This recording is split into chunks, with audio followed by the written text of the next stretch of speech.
Darshan sir ಇರಬಹುದು ಬಹಳಷ್ಟು ನಿಮಗೂ ಆತ್ಮೀಯರೇ. ಹೌದು. ಯಾಕಂತ ಹೇಳಿದ್ರೆ ನೀವು ಎಲ್ಲೋ ಒಂದು ಹೇಳೋದು ಕೇಳ್ಪಟ್ಟೆ, ಬ್ಯಾಗ್ ತಗೊಂಡು ಬಂದಿದ್ರು ಅಂತ. ಏನು ಆ ಸಿಚುವೇಶನ್ ಆಕ್ಚುಲಿ ಏನು ಅನ್ನುತ್ತದೆ ಅಂದ್ರೆ ಏನಾದ್ರೂ ನಿಮಗೂ ದರ್ಶನ್ ಸರ್ಗೂ ಮೀಟ್ ಆಗಿದ್ದಂತಹದ್ದು ಏನಾದ್ರೂ ಮರೆಯಕ್ಕಾಗದಿರುವಂತಹ ಘಟನೆ ಯಾವತ್ತಾದ್ರೂ ಇದೆಯಾ? ಇದೆ, ತುಂಬ ಇದೆ. ಅವ್ರ ಜೊತೆ ನಾನು ಹೇಳ್ಬೋದು. ಈಗ ನನ್ನ ಹತ್ರ ಅದು ಪ್ರೂಫ್ ಇದೆ, ಮತ್ತು ಅದು ವಿಡಿಯೋ ಎಲ್ಲಿದೆ ಗೊತ್ತಿಲ್ಲ. ಒಂದು 3 ವರ್ಷದ ಹಿಂದೆ ಅವ್ರ ಬರ್ಡೇ ಇಲ್ಲಿ ಜನ ಸೇರ್ತಾರೆ ಬೇಡ ಅಂತೇಳಿ, ಅದು ಯಾವುದೋ ಎಸ್ಟೇಟ್ ಇದೆ, ಮಂಗಳೂರು ಕಡೆ ಅವ್ರದ್ದು ದೊಡ್ಡ ಎಸ್ಟೇಟು. ಮೊನ್ನೆ ಟಿ ವಿಲಿ ಬಂತು, ಅವರು ಆ ಎಸ್ಟೇಟಲ್ಲಿ ಇದ್ದರು, ಮೋಸ್ಟ್ಲಿ ಅದು ಇರ್ಬೋದು. ನನಗೆ ಫೋನ್ ಮಾಡಿದರು ಅವರ ಫ್ರೆಂಡಿಂದ, ಎಂಚೊಲ್ಲರು ಹೀಗೆ ಮಾತಾಡ್ತಾರೆ. ಪ್ರತಿಯವರಿಗೂ ಗೌರವ, ಪ್ರತಿ ಲ್ಯಾಂಗ್ವೇಜಿಗೆ, ಭಾಷೆಗಳಿಗೆ ಗೌರವ ಕೊಡೋದು. ಈಗ 2 ಪ್ಯಾಂಟು, 2 ಶರ್ಟ್ ಪ್ಯಾಕ್ ಮಾಡಿ ಬಂದುಬಿಡ್ಬೇಕು ನಾ ಸಾಯಂಕಾಲ ಅಲ್ಲ, ಬೆಳಿಗ್ಗೆ, ನಾಳೆ ಬೆಳಿಗ್ಗೆ. ಹೌದಾ, ಎಲ್ಲಿಗೆ, ಹೇಗೆ ಹೇಳಿದೆ, ಅದು ಮಾತ್ರ ಕೇಳಬಾರ್ದು. ನನ್ನ ಹತ್ರ. ಬೆಳಿಗ್ಗೆ ನೀವು ವೆಹಿಕಲ್ ಹತ್ತಿ, ಆಮೇಲೆ ಗೊತ್ತಾಗುತ್ತೆ. ಸರಿ, ರಾಮೂರ್ತಿ ಪ್ರೊಡ್ಯೂಸರ್ ಬಂದು ಪಿಕಪ್ ಮಾಡೋಕ್ಕೆ ಬರ್ತೀವಿ, ಇಲ್ಲ ಬೇಡ ನಾನೇ ಬರ್ತೀನಿ. ಗಾಡಿ ಹತ್ತಿದ್ವಿ. ಆವಾಗ ಇದಕ್ಕೆ ಕರ್ಕೊಂಡು ಹೋಗಿ, ಯಾಕಂದರೆ ನೆಕ್ಸ್ಟ್ ಡೇ ಬಂದು ಅವ್ರ ಬರ್ಡೇ. ತುಂಬ ಏನು, ಅಲ್ಲಿಗೆ ಹೋಗಿ ರಾತ್ರಿ ಎಲ್ಲ ಇದ್ದು ಕ್ರಿಕೆಟ್ ಎಲ್ಲ ಆಡಿ, ಮಕ್ಕಳ ಥರ ಚಡ್ಡಿ ಎಲ್ಲ ಹಾಕೊಂಡು ಅವ್ರು ಮಕ್ಕಳ ಥರ ಆಗ್ಬಿಡ್ತಾರೆ. ಆ್ಯಕ್ಟ್ರ್ ಎಲ್ಲ ಮರೀತಾರೆ. ಅವ್ರದ್ದು ಅದ ಲ್ಯಾಂಗ್ವೇಜ್, ಅವರು ಸ್ಟಾರ್ ಇರ್ಬೋದು, ಮಾತಾಡೋದೆಲ್ಲ ಇದೆ ಅವ್ರದ್ದು. ಹಂಗ ಕೊಡ, ಬಾರೋ ಹೋಗಿ ಫ್ರೀ ನಮ್ಮ ಹತ್ರ ಬಟ್ಟು ರೆಸ್ಪೆಕ್ಟಾಗಿ ಗುರುಗಳೇ ಅಂತಲೇ. ನಾವು ರಾಮಮೂರ್ತಿ ಅವರೆಲ್ಲ ಒಂದು ಸಪ್ರೇಟು, ಜೊತೆಗೆ ನಮ್ಮದೇ ಸಪ್ರೇಟ್ ಹಾಕ್ಕೊಂಡು ಅವರು ಇದ್ದರು. ಪಾರ್ಟಿ ಎಲ್ಲ ಆಯಿತು. ರಾತ್ರಿ ನೆಕ್ಸ್ಟ್ ಡೇ ಬರ್ಡೇ ದಿವಸ, ಅದೇ ಬರ್ಡೇ ಹಿಂದಿನ ದಿವಸ ಪಾರ್ಟಿ ಏನು, ಯಾರು ಮೊಬೈಲ್ ಇಟ್ಕೋಬಾರ್ದು ದಯವಿಟ್ಟು. ನಾನು ಎಲ್ಲರಿಗೂ ಗೌರವದಲ್ಲಿ ಹೇಳ್ತೀನಿ, ಮೊಬೈಲ್ ಯಾರದ್ದು ಜೋಬಲ್ಲಿ ಬರಬಾರ್ದು, ಆಫ್ ಮಾಡಿ ಕೆಳಗೆ ಮೊಬೈಲ್ ಇರಬೇಕು. ಇಲ್ಲ ಇದ್ರಲ್ಲಿ ಅಲ್ಲ, ಅವರು ಅಂದರೆ ಫ್ರೆಂಡ್ಲಿ ಮಾತಾಡ್ತಾರೆ. ಓಕೆ, ಕೆಲವರು ಅದನ್ನು ಇದು ಮಾಡೋದು. ಮತ್ತು ಇನ್ನೊಂದು ಹೇಳಿದ್ರು, ಕುಡಿದ ಮೇಲೆ ಯಾವ ಹೀರೋಗಳ ಬಗ್ಗೆ ಮಾತಾಡಬಾರ್ದು ಇಲ್ಲಿ, ಯಾವ ಹೀರೋನ ಜೊತೆ ವಿಷಯ ತಮಾಷೆ ಮಾಡಬಾರ್ದು, ರೂಲ್ಸು. ಅವ್ರನ್ನ ಯಾಕೆ ನಾವೆಲ್ಲ ಕೇಳಿರ್ತಲ್ಲ, ಅವರು ರಫು ಡಾನು ಅಥವಾ ಒಂದು ಬಾಸು ಥರ ಮಾಡೋದು. ಅವರು ಈ ನೋವು ತಿಂದು ಅನುಭವಿಸ್ಬಿಟ್ಟಿದ್ದಾರೆ, ಅಷ್ಟು ನನಗೆ ಅನಿಸ್ಬಿಟ್ಟಿದ್ದು. ಆಮೇಲೆ ಕಷ್ಟದಿಂದ ಬಂದಿದ್ದಾರೆ, ತಿರ್ಗಾರ ಕೆಳಗೆ ಇಳಿಸ್ತಾರೆ. ಅವ್ರದ್ದೇನೋ ಇರ್ಬೋದು ರೂಲ್ಸ್, ತಪ್ಪಲ್ಲ. ಅವ್ರದ್ದು ಅವರ ಕೋಟೆ, ಅವರ ಇದಕ್ಕೆ ಅವರೇ ಅಲ್ಲ ಯಜಮಾನರು. ನಾವು ಅಲ್ಲಿ ಹೋಗಿ ಏನಕ್ಕೆ, ಅದು ಒಬ್ಬ ಒಳ್ಳೆ ವ್ಯಕ್ತಿನ ನಾವು ಕಳ್ಕೊಬಾರ್ದು. ಸರಿ, ಪಟ್ಟು ಒಂದು ಮೊಬೈಲೆಲ್ಲ ತೆಗೆದು, ಯಾವುದೇ ಕಾರಣಕ್ಕೂ ಯಾವುದೇ ಇದಿರಬಾರ್ದು. ಕುಡಿದ ಮೇಲೆ ಎಲ್ಲರಿಗೂ ಮೈಕ್ ಹಿಡ್ಕೊಂಡು ಹೇಳಿದ್ದಾರೆ. ಒಬ್ಬ ಹೀರೋಗೂ ಕೂಡ ಅವ್ರದ್ದು ಹೇಳ್ರಪ್ಪ, ನಮ್ಮ ಒಬ್ಬ ಹೀರೋಗೂ ಕೂಡ ನಾವು ಯಾರು ಕೂಡ ಮಾತಾಡಬಾರ್ದು. ತಮಾಷೆ ಮಾಡಲು ಮಾಡಬೇಡಿ. ಯಾರ್ದಾರು ಫಿಲ್ಮ್ ರಿಲೀಸ್ ಆಗ್ತದೆ ಅಂದರೆ ನೀವು ಸಪೋರ್ಟ್ ಮಾಡಿ. ನಾನು ಏನಕ್ಕೆ ಇದು ಮಾತಾಡ್ತೀನಿ ನಂಗೆ ಅರ್ಥ ಆಗಲಿಲ್ಲ. ಆಮೇಲೆ ಪಾರ್ಟಿ ಎಲ್ಲ ಸ್ಟಾರ್ಟ್ ಆಯಿತು. ಪಾರ್ಟಿ ಸ್ಟಾರ್ಟ್ ಆದಮೇಲೆ ಚಿಕ್ಕಣ್ಣ ಇದ್ದರು. ಆಮೇಲೆ ಯಾರು ನಮ್ಮ ಇವರು ಪ್ರೊಡ್ಯೂಸರ್, ಮೊನ್ನೆನೋ ಜಗಳ ಆಯ್ತಲ್ಲ, ಉಂಬತ್ತಿರು. ನನಗೆ ಅವತ್ತೇ ನೋಡಿದ್ರು, ಉಂಬತ್ತಿರು ಒಳ್ಳೆ ಸ್ಟೈಲಾಗಿ ಗನ್ಮ್ಯಾನಲ್ಲಿ ಇದ್ರು. ನಾನು ಏನು ಪ್ರೊಡ್ಯೂಸರ್ ಈಗಿರ್ತದೆ, ಈಗಿನ ಯಂಗ್ ಪ್ರೊಡ್ಯೂಸರ್ ಅಲ್ಲ, ಕ್ಲೋಸ್ ಇವರೆಲ್ಲ.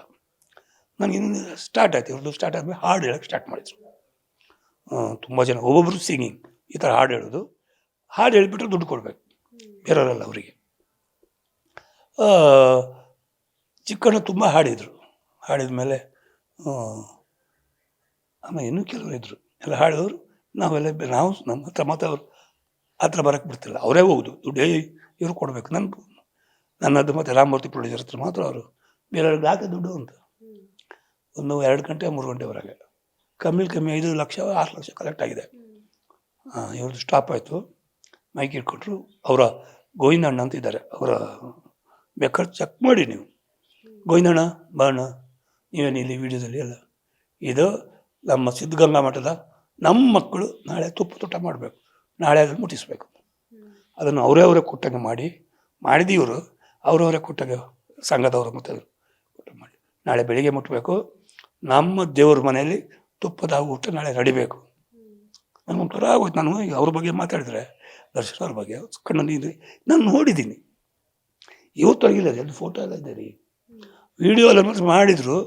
ಅವ್ರು ಯಾರು ಮಾಡಿದ್ರು ಗೊತ್ತಿಲ್ಲ, ಕೇಳಬೇಕು. ರಾಮಮೂರ್ತಿ ಅವ್ರು ಕೊಡಿದ್ರು. ನಿಮಗೆ ಕ್ಯಾನ್ಸರ್ ಇದೆ ಅಂತ ತಿಳಿದ ಮೇಲೆ ಯಾವ ರೀತಿ ಅವರು ನಿಮಗೆ ಧೈರ್ಯ ತುಂಬಿದ್ರು, ಸಹಾಯ ಮಾಡಿದ್ರು? ಹೌದಲ್ಲ, ಈಗ ನಾನು ಹೇಳೋದು ಈ ಥರ ಅವರು ಮಾಡಿದಾಗ ಶಾಕ್ ಆಯ್ತು. ಮನೆ ಬಂದು ಹೇಳಿದೆ, ಈ ಅಪ್ಪನ ಅರ್ಥ ಮಾಡ್ಕೊಳಕ್ಕೆ ಸಾಧ್ಯ ಇಲ್ಲಮ್ಮ.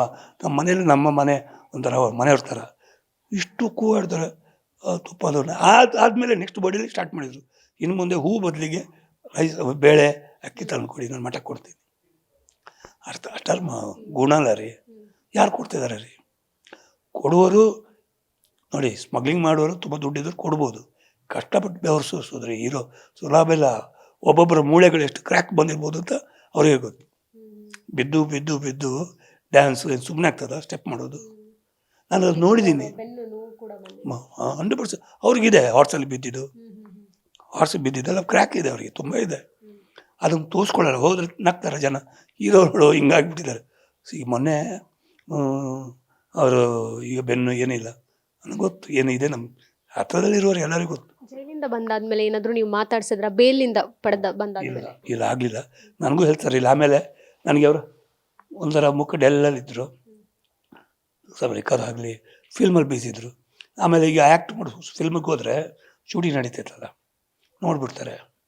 ಏನಾದ್ರು ಕ್ಯಾಟ್ರ್ ಕೊಡಬೇಕಿತ್ತು ಅವರಿಗೆ, ಹೀಗೆಲ್ಲ ಮಾಡ್ತಾರೆ ಅವರು. ನಾನು ಬೇಡ, ಹೇಗೋ ಪರಿಸ್ಥಿತಿಲಿ ಇಲ್ಲ, ಆಮೇಲೆ ಬೇಡ, ಈಗ ಸದ್ಯ ತೊಂದರೆ ಕೊಡೋದು ಬೇಡ, ಸುಮ್ಮನೆ ಅದೇ. ಮೊನ್ನೆ ಹಿಂಗಾಯ್ತು ಬೇಜಾರಾಗುತ್ತೆ ತಿರ್ಗ. ಅಂದರೆ ಒಂದು 4 ಜನ ಒಟ್ಟಿಗೆ ಊಟ ಮಾಡ್ತಾರೆ, ಎಷ್ಟು ಜನ ಮನೆ ನಡೀತದೆ, ಥಿಯೇಟ್ರಲ್ಲಿ ಜನ ದುಡ್ಡು ಕೊಟ್ಟು ಬರ್ತಾರೆ, ಅಲ್ಲಿ ಥಿಯೇಟ್ರಲ್ಲಿ ಕೆಲಸ ಹಿಂಗಾಗಿ ಬರ್ತಿತ್ತು. ಅದು ಬಿಡಿ, ಏನು ಮಾಡೋದು. ನಾನು ಕ್ಯಾನ್ಸರ್ ಇದ್ದಾಗ ಫಸ್ಟು ಬೇಜಾರು ಮಾಡ್ಕೊಂಡು ಫೋನ್ ಮಾಡಿದರು. ಯಾಕೆ ಈ ಥರ ಮಾಡ್ತೀರಿ ಗುರುಗಳೇ ನೀವು? ನಾವು ಇಲ್ವಾ, ನಾವು ಯಾರು ಬಿಟ್ಕೊಡಲ್ಲ, ನಾವು ಇದ್ದೀವಿ ಅಂತ ಒಂದು ಒಳ್ಳೆ ಅಮೌಂಟು ಕಳಿಸ್ಕೊಟ್ರು. ಕಳಿಸಿದ ಮೇಲೆ ತಿರ್ಗಾ ಫೋನ್ ಮಾಡಿದರು. ಗುರುಗಳೇ, ಒಂದು ವಿಷಯ ನೋಡಿ, ಇಷ್ಟು ನನ್ನ ದುಡ್ಡಲ್ಲ, ಇದು ಇವ್ರದ್ದು ಮಿಕ್ಸ್, ಇವರು 3 ಜನ, 2-3 ಹಾಕೊಂಡು ದುಡ್ಡು ಕೊಟ್ಟಿದ್ದು, ಇಷ್ಟು ಅಮೌಂಟು. ನಾನು ಅವ್ರಿಗೆ ಹೇಳಿದ ಮಾತ್ರ, ಸೊ ನೀವು ಯಾರಿಗಾರು ಬ್ಲೆಸ್ ಮಾಡಿದ್ರೆ ಅವರಿಗೆ ಮಾಡಿ.